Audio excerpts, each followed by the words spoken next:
Cooperative administration and മാനേജ്മെൻറ്റിൽ നമ്മൾ ഓഡിറ്റിങ്ങിൻ്റെ കാര്യമാണ് കഴിഞ്ഞ ക്ലാസ്സിൽ പറഞ്ഞുകൊണ്ടിരുന്നത്. അതിൽ objectives of verification and valuation ആണ് ലാസ്റ്റായിട്ട് നമ്മൾ പറഞ്ഞിട്ടുണ്ടായിരുന്നു. ഇനി next difference between verification and valuation. ഒരു കോഓപ്പറേറ്റീവ് സൊസൈറ്റിയിലെ ഓഡിറ്റർ പ്രധാനമായിട്ട് ചെയ്യേണ്ടുന്ന രണ്ട് കാര്യങ്ങൾ ഇതാണെന്ന് നമ്മൾ പറഞ്ഞിട്ടുണ്ട്. എന്ത്? Verification of the cash balance of the cooperative society and valuation of the assets and liabilities of the cooperative society. Bad ഡെപ്റ്റ് ആയിട്ട് അല്ലെങ്കിൽ ഡൗട്ട്ഫുൾ ഡെപ്റ്റ് ആയിട്ട് ഒരു കോഓപ്പറേറ്റീവ് സൊസൈറ്റി എഴുതി തള്ളിയിട്ടുള്ള കടബാധ്യതകൾ യഥാർത്ഥത്തിൽ അങ്ങനെ ഉള്ളതാണോ എന്ന് അസർട്ടൈൻ ചെയ്യുന്നതിന് വേണ്ടിയിട്ടാണ് verification of the overdue ഡെപ്റ്റ് ഓഫ് ദി കോഓപ്പറേറ്റീവ് സൊസൈറ്റി എന്ന് പറയുന്ന പ്രാക്ടീസ് ഓഡിറ്റർ അണ്ടർടേക്ക് ചെയ്യുന്നത്. എക്സിസ്റ്റ് ചെയ്യുന്നതായിട്ടുള്ള അസറ്റ് ഏതെങ്കിലും വിധത്തിൽ വാല്യൂ കൂട്ടി എഴുതിയിട്ടുണ്ടോ അല്ലെങ്കിൽ വാല്യൂ കുറച്ച് എഴുതിയിട്ടുണ്ടോ, ഫിക്സഡ് അസറ്റിന് കറക്റ്റ് ആയിട്ടുള്ള ഡിപ്രീസിയേഷൻ ആണോ ചാർജ് ചെയ്തിട്ടുള്ളത്, ഫിഗറിൽ ഏതെങ്കിലും വിധത്തിൽ എക്സാജറേഷൻസ് വന്നിട്ടുണ്ടോ, അസറ്റായിട്ട് കാണിച്ചിട്ടുള്ള യഥാർത്ഥത്തിലുള്ള സംഭവങ്ങൾ ആ കോഓപ്പറേറ്റീവ് സൊസൈറ്റിയിൽ ഇപ്പോഴും നിലനിൽക്കുന്നുണ്ടോ തുടങ്ങിയിട്ടുള്ള കാര്യങ്ങൾ കൃത്യമായിട്ട് അസസ് ചെയ്യുന്നതിന് വേണ്ടിയിട്ടാണ് valuation of the assets and liabilities എന്ന് പറയുന്ന പ്രാക്ടീസ് ഒരു കോഓപ്പറേറ്റീവ് സൊസൈറ്റിയിൽ ഓഡിറ്റർ അണ്ടർടേക്ക് ചെയ്യുന്നത് എന്നാണ് നമ്മൾ കഴിഞ്ഞ ക്ലാസ്സിൽ പറഞ്ഞത്. ഇനി ഇപ്പോൾ നമ്മൾ പറയാൻ പോകുന്നത് main differences between the verification and valuation. ഒന്നാമത്തെ ഡിഫറൻസ് പറയുന്നത് verification includes valuation also, whereas valuation is a part of the verification of the asset.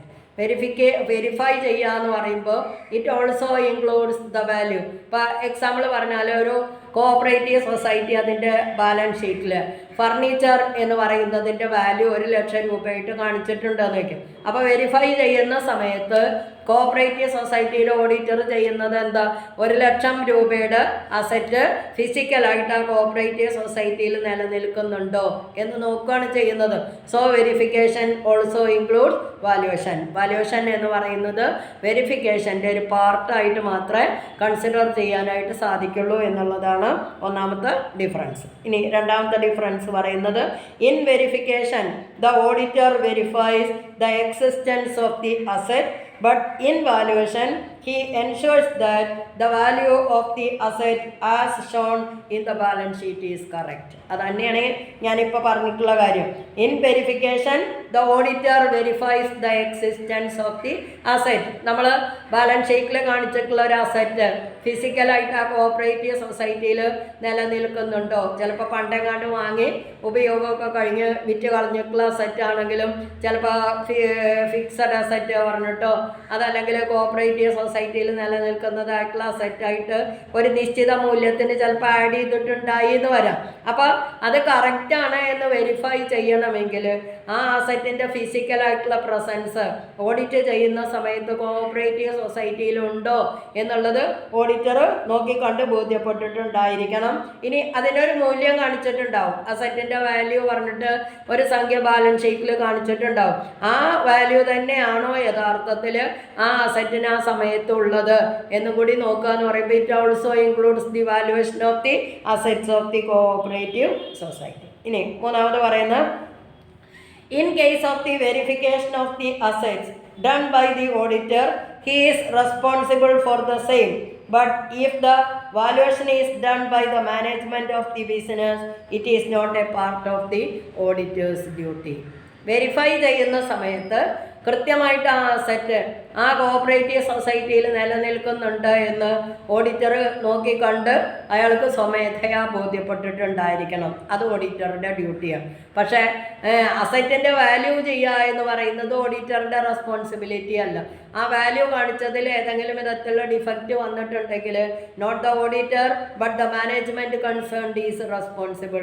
ഇപ്പോൾ 1,00,000 രൂപ വില വരുന്നതായിട്ടുള്ളൊരു അസറ്റിൻ്റെ വില എന്ന് പറയുന്നത് ഒരു ഫിഗറും കൂടെ കൂട്ടിയിട്ട് ലക്ഷങ്ങളായിട്ട് എഴുതിയിട്ടുണ്ടെങ്കിൽ അതിൻ്റെ റെസ്പോൺസിബിലിറ്റി എന്ന് പറയുന്നത് ഒരു കാരണവശാലും ഓഡിറ്റർക്കുള്ളതല്ല, അതിൻ്റെ റെസ്പോൺസിബിലിറ്റി മാനേജ്മെൻറ്റിനുള്ളതാണ്. പക്ഷേ ഇല്ലാത്തൊരു അസറ്റ് ഉണ്ട് പറഞ്ഞിട്ട് ബാലൻസ് ഷീറ്റിൽ കാണിച്ചിട്ടുണ്ടെങ്കിൽ അത് വെരിഫൈ ചെയ്യേണ്ടുന്ന ഉത്തരവാദിത്വം എന്ന് പറയുന്നത് ഓഡിറ്റർക്കുള്ളതാണ്.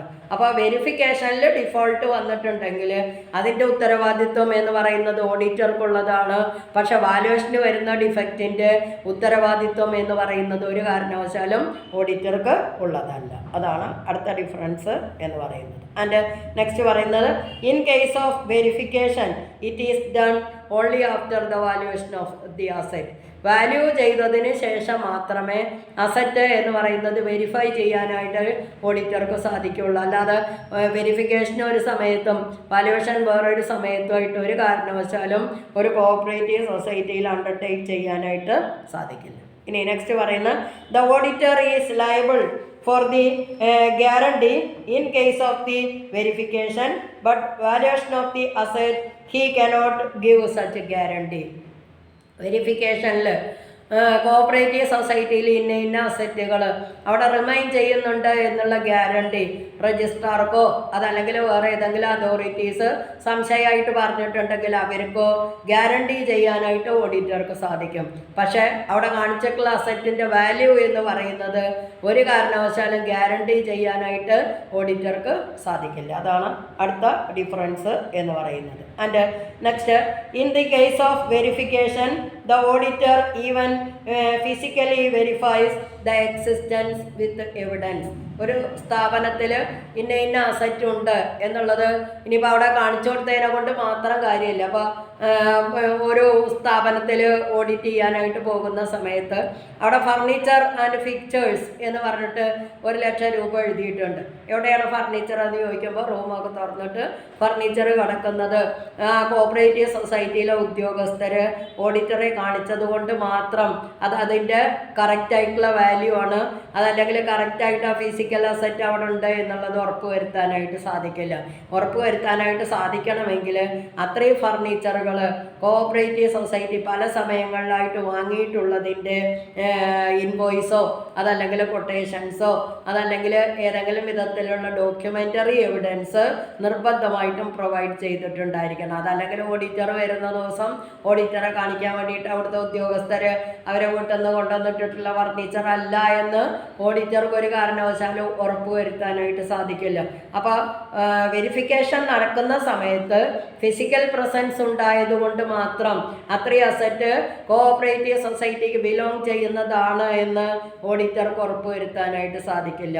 ഓഡിറ്റർ അത് ഉറപ്പ് വരുത്താനായിട്ട് സാധിക്കണമെങ്കിൽ നിർബന്ധമായിട്ടും അത് പർച്ചേസ് ചെയ്തതുമായിട്ട് ബന്ധപ്പെട്ട് വരുന്ന ഏതെങ്കിലും ഡോക്യുമെൻ്ററി എവിഡൻസ് പ്രൊവൈഡ് ചെയ്യാനായിട്ട് സാധിച്ചിട്ടുണ്ടായിരിക്കണം. But in valuation he should insist both on proper valuation of assets and utility of the assets. ആ സ്ഥാപനത്തിന് അവരുടെ ബിസിനസ് നടക്കുന്നതിന് അത്തരത്തിലുള്ള എന്താ പറയുക അസറ്റുകളുടെ ഉപയോഗം എത്രമാത്രം ഉണ്ട് എന്നുള്ളതിൻ്റെ അടിസ്ഥാനത്തിലുള്ള ഒരു വാല്യുവേഷൻ മാത്രമേ ഒരു കോഓപ്പറേറ്റീവ് സൊസൈറ്റിയിൽ ഓഡിറ്റ് നടക്കുന്ന സമയത്ത് ഓഡിറ്റർക്ക് അണ്ടർടേക്ക് ചെയ്യാനായിട്ട് സാധിക്കുള്ളൂ. അതല്ലാതെ അതിൻ്റെ യഥാർത്ഥത്തിലുള്ള മാർക്കറ്റ് പ്രൈസ് അത് തന്നെയാണോ, ഫിഗേഴ്സ് എക്സാജറേറ്റ് ചെയ്തിട്ട് എഴുതിയിട്ടുണ്ടോ എന്നുള്ളതൊന്നും ഓഡിറ്റ് നടത്തുന്ന സമയത്ത് കറക്റ്റായിട്ട് വാല്യൂ ചെയ്യുക എന്ന് പറയുന്നത് ഓഡിറ്ററെ സംബന്ധിച്ചിടത്തോളം ഇമ്പോസിബിളാണ്. And next difference in verification the chances of manipulation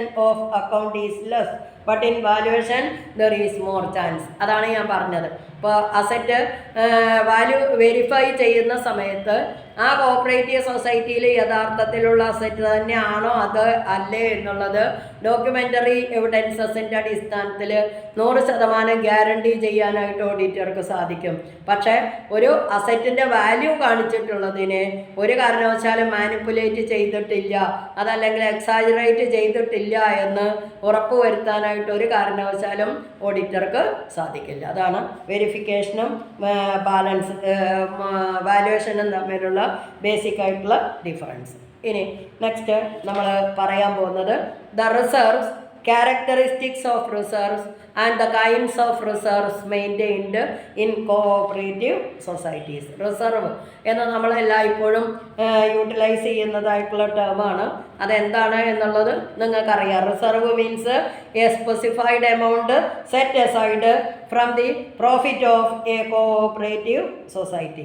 ഏത് സ്ഥാപനത്തിലാണെങ്കിലും അപ്രതീക്ഷിതമായിട്ടുണ്ടാകുന്ന ബാധ്യതകൾ അല്ലെങ്കിൽ അൺനോൺ ആയിട്ടുള്ള ബാധ്യതകൾ നമുക്കുണ്ടാകുമ്പോൾ ആ ബാധ്യതകളെ നിറവേറ്റുന്നതിന് വേണ്ടിയിട്ട് നമുക്ക് കിട്ടുന്നതായിട്ടുള്ള പ്രോഫിറ്റിൽ നിന്ന് ഒരു നിശ്ചിത എമൗണ്ട് അപ്രോപ്രിയേറ്റ് ചെയ്തിട്ട് എന്ന് പറഞ്ഞാൽ ഡിവിഡൻ്റായിട്ട് ഡിക്ലെയർ ചെയ്യാനായിട്ടുള്ള തുക കാണിക്കുന്നതിന് മുമ്പ് നമ്മൾ ബൈലോ പ്രകാരം അല്ലെങ്കിൽ കോഓപ്പറേറ്റീവ് സൊസൈറ്റീസ് ആക്ട് പ്രകാരം സൂക്ഷിക്കേണ്ടുന്ന ചില പ്രധാനപ്പെട്ട അപ്രോപ്രിയേഷൻസ് ഉണ്ട്. ആ അപ്രോപ്രിയേഷനിലേക്ക് ഒരു നിശ്ചിത തുക എന്ന് പറയുന്നത് മാറ്റി വെച്ചിട്ടുണ്ടാവും. അപ്പോൾ എല്ലാ കോഓപ്പറേറ്റീവ് സൊസൈറ്റികളും നിർബന്ധമായിട്ട് സൂക്ഷിക്കേണ്ടുന്നതാണ് സ്റ്റാറ്റ്യൂട്ടറി റിസർവ് എന്ന് പറയുന്നത്. കോഓപ്പറേറ്റീവ് സൊസൈറ്റിക്ക് കിട്ടുന്നതായിട്ടുള്ള പ്രോഫിറ്റിൻ്റെ 10% നിർബന്ധമായിട്ടും ഈ സ്റ്റാറ്റ്യൂട്ടറി റിസർവിലേക്ക് മാറ്റിയിട്ടുണ്ടായിരിക്കണം.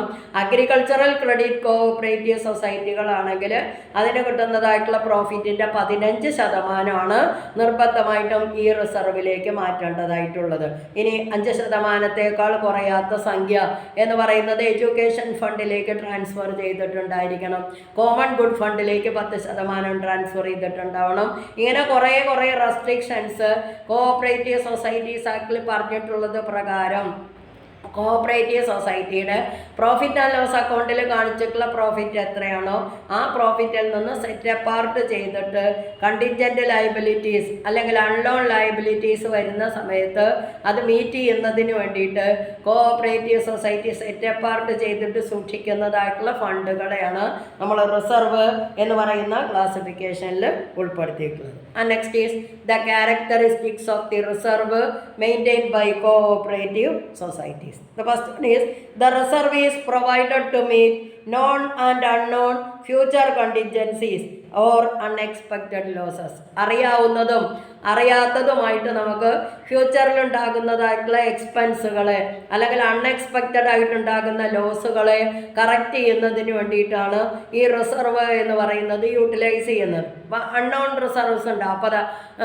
കോവിഡ്, അതേപോലെ തന്നെ നമ്മൾ ഇപ്പോൾ 2 വർഷമായിട്ട് പ്രളയത്തിൻ്റെയൊക്കെ ദുരിതത്തിൽ പെട്ടിട്ടുള്ള ആളുകളാണ്.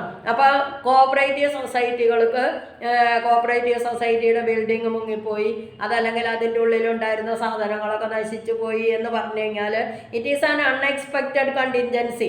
അപ്പം നേരത്തെ ഉണ്ടായിരുന്ന രൂപത്തിലേക്ക് അല്ലെങ്കിൽ ഓഫീസിൻ്റെ പഴയ രൂപത്തിലേക്ക് അത് എത്തിക്കണമെങ്കിൽ ഒരുപാട് എമൗണ്ട് നമ്മൾ അറിഞ്ഞോ അറിയാതെയോ അതിന് വേണ്ടിയിട്ട് ഇൻവെസ്റ്റ് ചെയ്യേണ്ടതായിട്ട് വരും. അപ്പം അതിനാവശ്യം വരുന്നതായിട്ടുള്ള ഫണ്ട് എന്ന് പറയുന്നത് നമ്മളിങ്ങനെ നമ്മളുടെ കൈവശം ഉണ്ടായിരുന്ന സമയത്ത് മാറ്റി വെച്ചിട്ടുള്ള തുകയിൽ നിന്ന് നിർബന്ധമായിട്ട് യൂട്ടിലൈസ് ചെയ്യേണ്ടതായിട്ട് വരും. ഇപ്പം നമ്മൾ ഫർണിച്ചർ വാങ്ങിയിട്ടുണ്ട് അല്ലെങ്കിൽ ഫിക്സഡ് അസറ്റ് വാങ്ങിക്കഴിഞ്ഞാൽ നമുക്കറിയാം ഒരു നിശ്ചിത കാലം കഴിയുമ്പോൾ അത് ഉപയോഗിക്കാനായിട്ട് പറ്റാതെ വരും. അപ്പം നമ്മളതിന് പകരമായിട്ട് പുതിയ സാധനങ്ങൾ വാങ്ങിക്കേണ്ടി വരും. അപ്പം എന്ത് ചെയ്യും? ഫിക്സഡ് അസറ്റിന് നമ്മൾ കണക്കാക്കുന്ന ലൈഫ് സ്പാൻ അല്ലെങ്കിൽ ലൈഫ് ഡ്യൂറേഷൻ എത്രയാണോ അതിനനുസൃതമായിട്ട് ഓരോ വർഷത്തിലും അതിന് ഡിപ്രീസിയേഷൻ എന്ന് പറഞ്ഞിട്ട് ഒരു നിശ്ചിത തുക നമ്മൾ റിസർവായിട്ട് മാറ്റി വയ്ക്കും. അപ്പോൾ ഈ ഒരിക്കലും വാങ്ങിയിട്ടുള്ള ഫിക്സഡ് അസറ്റ്സ് ഉപയോഗിക്കാനായിട്ട് കഴിയാതെ വരുന്ന സമയത്ത് നമ്മൾ ഡിപ്രീസിയേഷൻ എന്ന് പറഞ്ഞ് മാറ്റി വെച്ചിട്ടുള്ള അപ്രോപ്രിയേഷൻ ഉപയോഗിച്ചുകൊണ്ട് നമുക്ക് പുതിയ അസറ്റ് സംഘത്തിന് കൂടുതൽ ബാധ്യത വരാതെ തന്നെ പർച്ചേസ് ചെയ്യാനായിട്ട് സാധിക്കും. അപ്പോൾ known and unknown contingencies and unexpected loss ഒരു കോഓപ്പറേറ്റീവ് സൊസൈറ്റിക്ക് ഉണ്ടാകുമ്പോൾ അത് മെയിൻറ്റെയിൻ ചെയ്യുന്നതിന് വേണ്ടിയിട്ട് അല്ലെങ്കിൽ അത് കറക്റ്റ് ചെയ്യുന്നതിന് വേണ്ടിയിട്ടാണ് കോഓപ്പറേറ്റീവ് സൊസൈറ്റികളിൽ റിസർവുകൾ യൂട്ടിലൈസ് ചെയ്യുന്നത്. ഇനി രണ്ടാമത് പറയുന്നത് it is an appropriation of divisible profit. നമുക്കറിയാലോ ഡിവിഡൻ്റ് ആയിട്ട് ഡിസ്ട്രിബ്യൂട്ട് ചെയ്യാനായിട്ട് എത്ര ഡിവിഡൻ്റ് ആണോ മാറ്റി വെക്കുന്നത് എങ്കിൽ ആ മാറ്റി വെക്കുന്നതിന് മുമ്പ് ബാലൻസ് ഷീറ്റിൽ കാണിച്ചിട്ടുള്ള പ്രോഫിറ്റിൽ നിന്ന് സെറ്റ് അപ്പാർട്ട് ചെയ്തിട്ട് സൂക്ഷിക്കുന്നതാണ് റിസർവുകൾ. ഇനി ഇനി മൂന്നാമത് പറയുന്ന reserve is not a charge against profit. പ്രോഫിറ്റിൽ നിന്നുള്ളൊരു ചാർജായിട്ടല്ല ഈ പറയുന്ന എമൗണ്ടിനെ സെറ്റ് അപ്പാർട്ട് ചെയ്യുന്നത്. ആക്റ്റിൽ പറഞ്ഞിട്ടുള്ളത് കൊണ്ട് അല്ലെങ്കിൽ ബൈലോയിൽ സ്പെസിഫിക് ആയിട്ട് മെൻഷൻ ചെയ്തിട്ടുള്ളത് കൊണ്ട് ജനറൽ ബോഡിയുടെ പെർമിഷനോട് കൂടിയിട്ട് മാറ്റി വയ്ക്കുന്നതാണ്.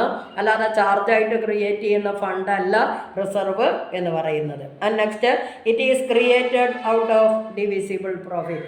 ആ ഇത്തരത്തിലുള്ള അപ്രോപ്രിയേഷൻസ് ഇല്ലെങ്കിൽ എത്ര പ്രോഫിറ്റ് ആണോ ഉണ്ടായിട്ടുള്ളത് ആ പ്രോഫിറ്റ് പൂർണ്ണമായിട്ടും ഈ പറയുന്ന ജനറൽ ബോഡിയുടെ പെർമിഷനോട് കൂടി മെമ്പർമാരായിട്ടുള്ള ആളുകൾക്ക് ഡിവിഡൻഡ് ആയിട്ട് ഡിസ്ട്രിബ്യൂട്ട് ചെയ്യാം. പക്ഷേ കോപ്പറേറ്റീവ് സൊസൈറ്റീസ് ആക്ട് അതേപോലെ തന്നെ കോപ്പറേറ്റീവ് സൊസൈറ്റിയുടെ ബൈലോ സ്പെസിഫിക് ആയിട്ട് പറഞ്ഞിട്ടുള്ളത് കൊണ്ടാണ് അതിൻ്റെ പ്രോഫിറ്റിൽ നിന്ന് ഇത്രയും പാർട്ട് ഡിവിസിബിൾ ആയിട്ട് നമ്മൾ സെറ്റ് അപ്പാർട്ട് ചെയ്യേണ്ടതായിട്ട് വരുന്നത്. ആൻഡ് നെക്സ്റ്റ് പറയുന്ന as reserve are retained in the business it serve as additional fund for working capital. Fund shortage വരുന്ന സമയത്ത് നമുക്ക് ഫണ്ട് റൊട്ടേറ്റ് ചെയ്യാൻ വേണ്ടിയിട്ട് ഉപയോഗിക്കാവുന്ന ചില റിസർവുകൾ കോഓപ്പറേറ്റീവ് സൊസൈറ്റികൾ സൂക്ഷിക്കുന്നുണ്ട്. അപ്പോൾ വർക്കിംഗ് ക്യാപിറ്റലിൻ്റെ ഒരു ഡെഫിഷ്യൻസി ഇല്ലാതെ ഒരു ബിസിനസ് ഓർഗനൈസേഷന് അതിൻ്റെ ബിസിനസ് സ്മൂത്തായിട്ട് അണ്ടർടേക്ക് ചെയ്യുന്നതിന് സഹായിക്കുന്ന ഒരു ഫണ്ട് എന്നും കൂടി പറയുന്നതാണ് ഈ പറയുന്ന reserve. And next, except banking business and joint stock companies the reserve of the creation of reserve is not compulsory. അത് പണ്ട് പറഞ്ഞിട്ടുള്ള കാര്യമാണ്. ഇപ്പോൾ കോഓപ്പറേറ്റീവ് സൊസൈറ്റികളെ സംബന്ധിച്ചിടത്തോളം ഒരുപാട് റിസർവുകൾ എന്ന് പറയുന്നത് കമ്പൽസറി തന്നെയാണ്. കുറേ റിസർവുകളൊക്കെ കോഓപ്പറേറ്റീവ് സൊസൈറ്റികൾ അതിൻ്റെ നേച്ചർ ഓഫ് ബിസിനസ് അനുസരിച്ച് ബുദ്ധിമുട്ട് വരാതിരിക്കാൻ വേണ്ടിയിട്ട് ബൈലോയിൽ പേര് ചേർത്തിട്ട് മെയിൻറ്റെയിൻ ചെയ്യുന്നതാണെങ്കിലും ബാങ്കിങ് കമ്പനികൾക്കും ജോയിൻറ്റ് സ്റ്റോക്ക് കമ്പനികൾക്കും മാത്രമല്ല at present cooperative societies are also having some important type of reserve which are compulsory. Not compulsory എന്ന് നമ്മൾ തിയറിറ്റിക്കലി പറയുന്നുണ്ടെങ്കിലും കോഓപ്പറേറ്റീവ് സൊസൈറ്റികളും കമ്പൽസറി ആയിട്ട് സൂക്ഷിക്കേണ്ടുന്ന ഒരുപാട് റിസർവുകൾ കോഓപ്പറേറ്റീവ് സൊസൈറ്റിയുടെ ആക്റ്റിൽ പറഞ്ഞിട്ടുണ്ട്. അതുകൊണ്ട് തന്നെ നിർബന്ധമായിട്ടും അത് ബൈലോയിലുണ്ടായിരിക്കണം. അത് നിർബന്ധമായിട്ടും കോഓപ്പറേറ്റീവ് സൊസൈറ്റികൾ മെയിൻറ്റെയിൻ ചെയ്തിട്ടുണ്ടായിരിക്കണം. അതാണ് ക്യാരക്ടറിസ്റ്റിക്സ് ഓഫ് ദി റിസർവ്. ഇനി നെക്സ്റ്റ് നമ്മൾ പറയാൻ പോകുന്നത് kinds of reserve. According to the purpose for which the reserves are created, it can be classified into different categories. ഒരു കോഓപ്പറേറ്റീവ് സൊസൈറ്റിയിലെ റിസർവാണ് കേട്ടോ പറയുന്നത്. കോഓപ്പറേറ്റീവ് സൊസൈറ്റിയിൽ എന്ത് പർപ്പസിന് വേണ്ടിയിട്ടാണോ റിസർവ് മെയിൻറ്റെയിൻ ചെയ്യുന്നത് അല്ലെങ്കിൽ റിസർവ് ക്രിയേറ്റ് ചെയ്യുന്നത് എങ്കിൽ അതിൻ്റെ അടിസ്ഥാനത്തിൽ റിസർവുകളെ ഡിഫറെൻറ്റ് ക്ലാസിഫിക്കേഷൻസ് ആയിട്ട് ഡിവൈഡ് ചെയ്തിട്ടുണ്ട്.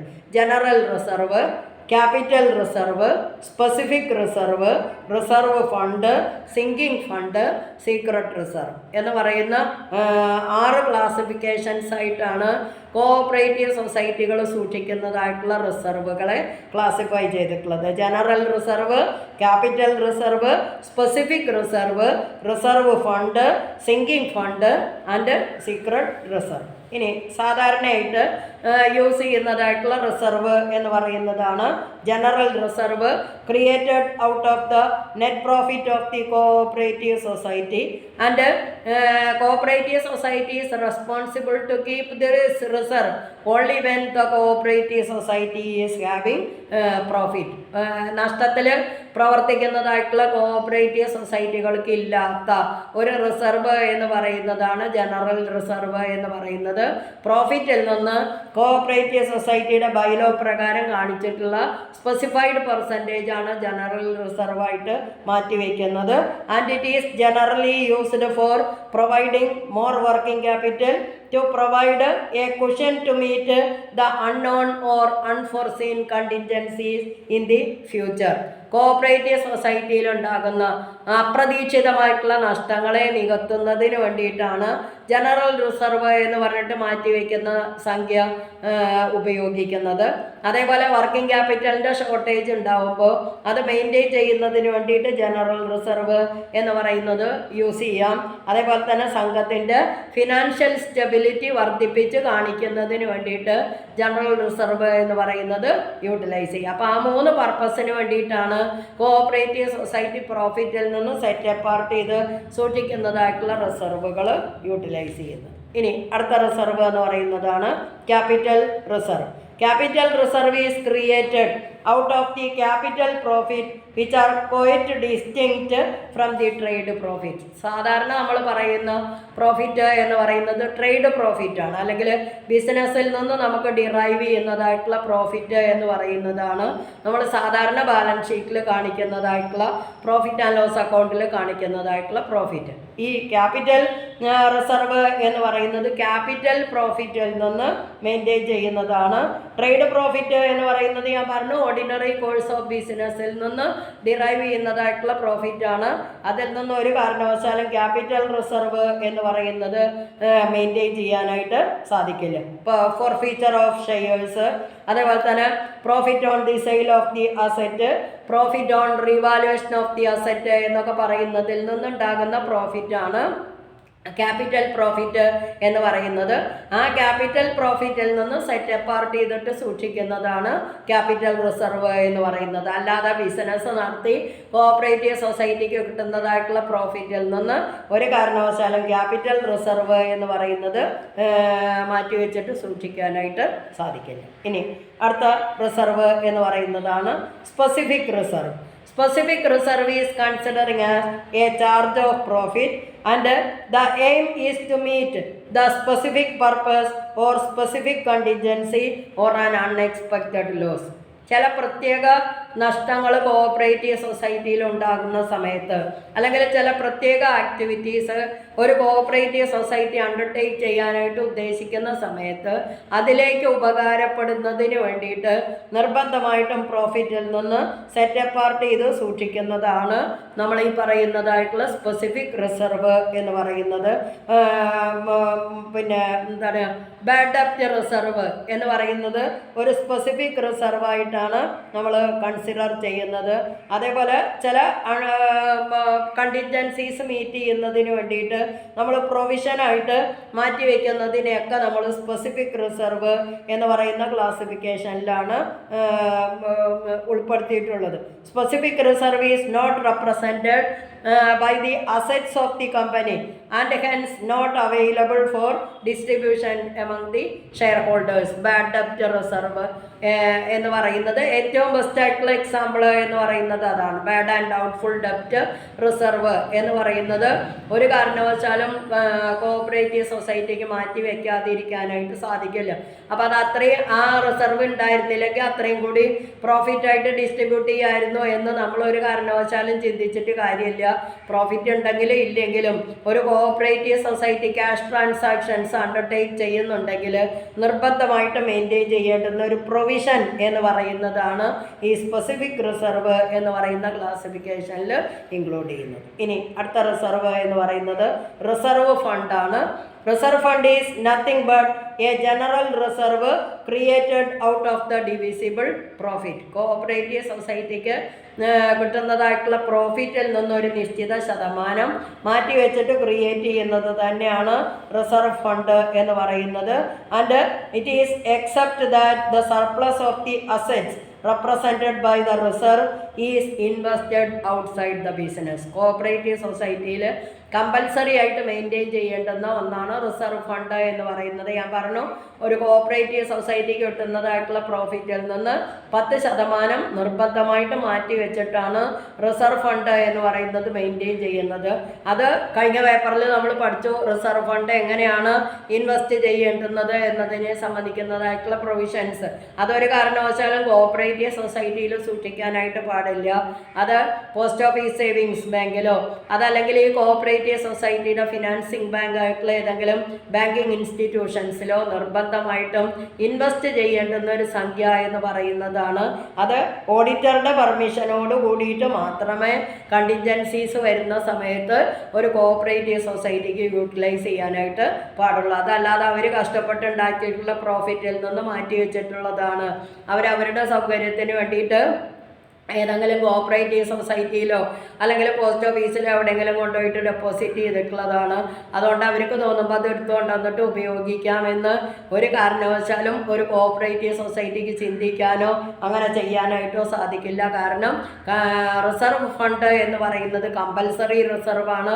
ആ കമ്പൽസറി റിസർവ് ഉപയോഗിക്കണമെങ്കിൽ നിർബന്ധമായിട്ടും അൺഎക്സ്പെക്റ്റഡ് അല്ലെങ്കിൽ അൺഫോർസീൻ കണ്ടിൻജൻസീസ് ഉണ്ടായിരിക്കണം.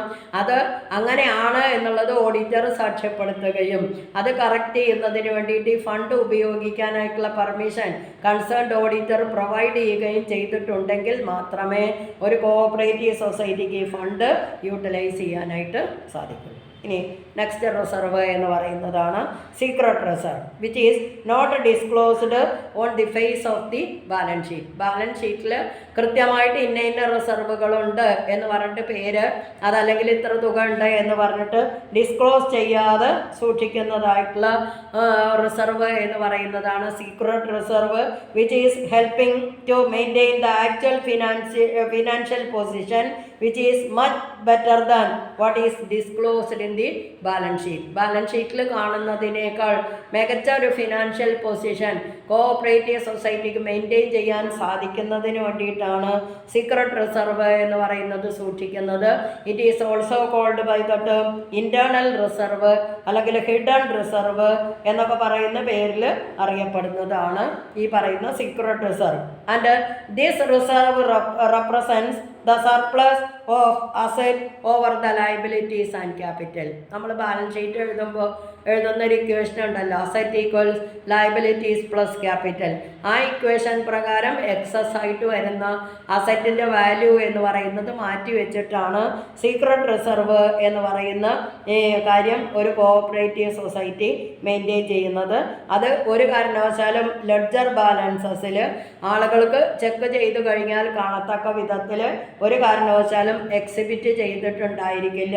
അത് കോഓപ്പറേറ്റീവ് സൊസൈറ്റി അതിൻ്റെ ചില പ്രത്യേക അക്കൗണ്ടിങ് ട്രീറ്റ്മെൻറ്റ് പ്രകാരം കോഓപ്പറേറ്റീവ് സൊസൈറ്റിയുടെ മാനേജ്മെൻറ്റിൽ ഉൾപ്പെടുന്നതായിട്ടുള്ള ആളുകൾക്ക് മാത്രം അറിയാൻ പാകത്തിൽ മെയിൻറ്റെയിൻ ചെയ്ത് സൂക്ഷിക്കുന്നതായിട്ടുള്ള റിസർവാണ്.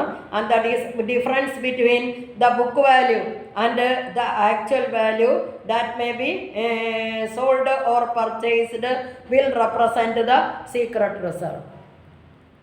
അസറ്റിന് നമ്മൾ കൊടുത്തിട്ടുള്ള ബുക്ക് വാല്യൂ എന്ന് പറയുന്നതും ആ അസറ്റിന് യഥാർത്ഥത്തിലുള്ള ആക്ച്വൽ വാല്യൂ എന്ന് പറയുന്നതും തമ്മിലുള്ള ഡിഫറൻസ് എന്താണോ അങ്ങനെയുള്ള ഡിഫറൻസുകൾ ഉണ്ടാകുന്ന സമയത്ത് അതിൻ്റെ ഡിഫറൻസ് പ്രത്യേകമായിട്ടുള്ളൊരു റിസർവായിട്ട് ഒരു കോഓപ്പറേറ്റീവ് സൊസൈറ്റി എഴുതി സൂക്ഷിക്കുന്നതാണ് സീക്രട്ട് റിസർവ് എന്ന് പറയുന്നത്. അത് പ്രോഫിറ്റ് ആൻഡ് ലോസ് അക്കൗണ്ടിലോ ബാലൻസ് ഷീറ്റിലോ കാണില്ല. അതിന് പ്രത്യേകമായിട്ടുള്ള ലെഡ്ജർ ബാലൻസസ് എഴുതി സൂക്ഷിച്ചിട്ടുണ്ടായിരിക്കില്ല.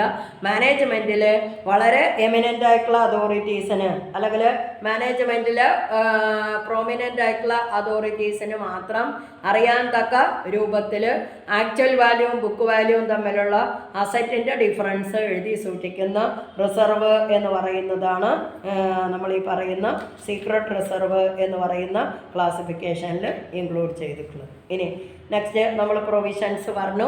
Every business organisation has some anticipated non-loss but the exact amount of such contingencies cannot be ascertained. നമ്മൾ എത്രയൊക്കെ വിജിലൻ്റ് ആയിട്ട് നമ്മൾ പ്രവർത്തിച്ചു കഴിഞ്ഞാലും ചില കേസുകളിൽ നമുക്ക് കിട്ടാത്തതുണ്ടാവും, അല്ലെങ്കിൽ എത്ര കിട്ടാതിരിക്കും എന്നുള്ളത് മുൻകൂറായിട്ട് അസർട്ടൈൻ ചെയ്യാനായിട്ട് സാധിക്കാത്ത സിറ്റുവേഷൻസ് വരും.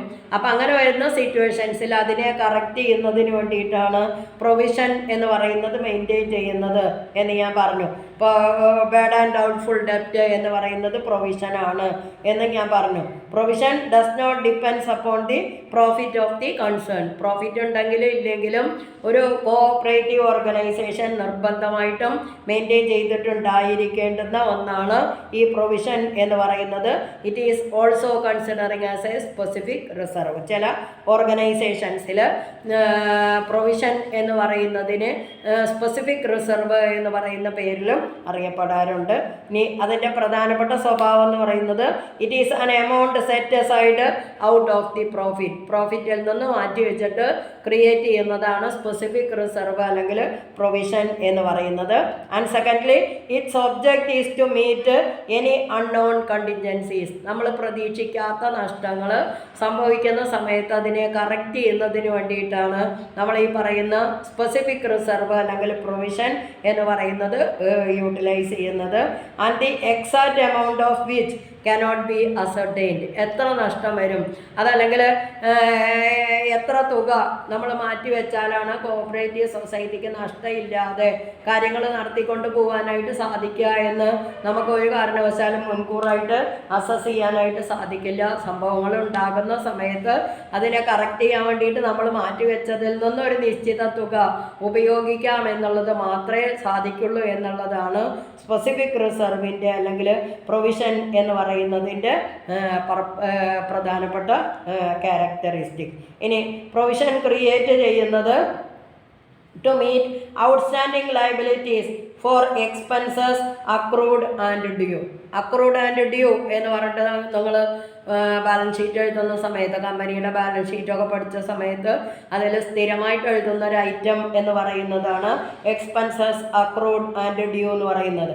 Outstanding salaries and wages, commissions and income tax, provision for bill dishonoured എന്നൊക്കെ പറയുന്ന ഐറ്റംസിനെയാണ് നമ്മൾ ഈ പറയുന്ന പ്രൊവിഷനിൽ നിന്ന് മീറ്റ് ചെയ്യുന്നതിന് വേണ്ടിയിട്ട് പ്രധാനമായിട്ട് യൂട്ടിലൈസ് ചെയ്യുന്നത്. And secondly write off losses arising on account of depreciation or diminution in the assets. Depreciation, heavy repairs എന്നൊക്കെ പറഞ്ഞിട്ടുള്ള കാര്യങ്ങൾക്ക് വേണ്ടിയിട്ട് നമ്മൾ മാറ്റി വയ്ക്കുന്നതിന് പ്രൊവിഷനായിട്ടാണ് നമ്മൾ കൺസിഡർ ചെയ്യുന്നത്. And thirdly to meet a specific contingency.